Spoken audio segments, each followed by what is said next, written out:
So I wanted to show something I should have shown already by now, but I'm just realizing I haven't, and so want to cover it. And that is how to catch any unhandled exception that your application may throw that has bubbled up, and I'm going to talk about bubbling up, and basically been uncaught.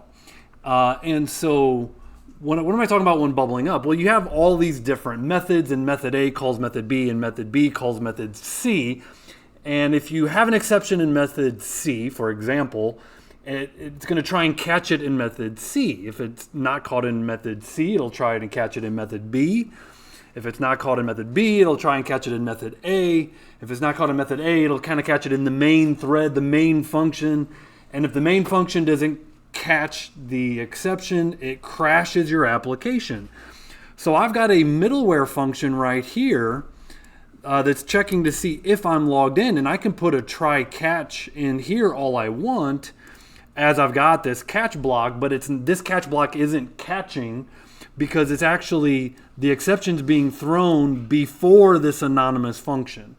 Okay, so this function is logged in as a piece of middleware that you can kind of see here. I am throwing an exception here. Here's a new error called error, and I'm sending that through the middleware exception chain. Basically, I'm sending that to the next that's bubbling it up. And so what happens here is that this error is never being caught. It's an exception that I'm throwing. It's never being caught, and it's crashing.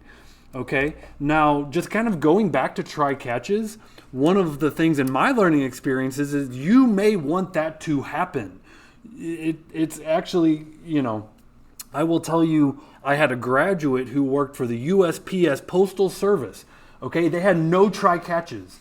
If their software crashed, they literally just would have the user reboot the application. Okay, and that was actually a decision that those software developers made. They say, hey, in these conditions, just let the software crash. And I know a lot of people aren't fans of that, and I understand. Okay, however, you may choose to keep your software programs running.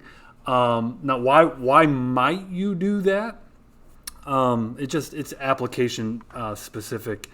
Okay, anyways, what I want to show you is kind of a catch-all. Okay, and the code chunk is kind of put in the root here of our application. So here up top we've got our imports, we've got an Express server, we've got some different middleware functions, and so there's a catch-all function that I want to show you. It's really quite simple, and where I'm going to put it is,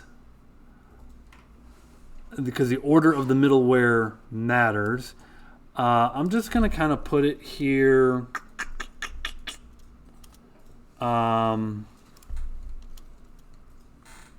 Here's my listen. Here's all my routes. I'll put them at the bottom. Okay, so this is a generic catch-all.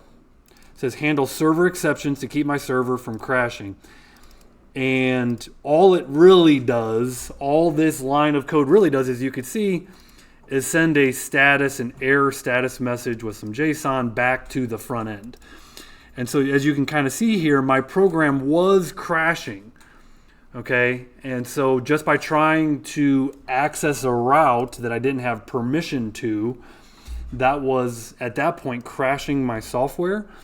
And so here this is the route that I was accessing on Postman that was crashing me before. Okay, now it's not crashing me. Okay, now I just get this error message that says you are not logged in. Okay, and so functionally my software, my back end is no longer crashing. What it was doing before was stopping my Express server from running and giving me the exception message really ugly in what I would call developer speak. Okay, now we're giving a more friendly error message that can be handled by the front end in end user speak, right? End user speak, they don't need all of this call stack, error messages, what lines of code these things are happening on. Okay, that's overwhelming and confusing. This is a more graceful way of letting the end user know that there's an error, and more importantly, my server hasn't crashed. Okay, so it's a simple line of code that's kind of a catch-all, and you put it on the index file. I just kind of put it here at the bottom. That way all the middleware functions have a way to run and be caught. Okay, I believe putting it at the end of that file is a good place for it. Okay, so yeah, just I'll snippet this and put it in Discord for you guys to just kind of copy paste into your index or your server.js files, but just wanted to show that off.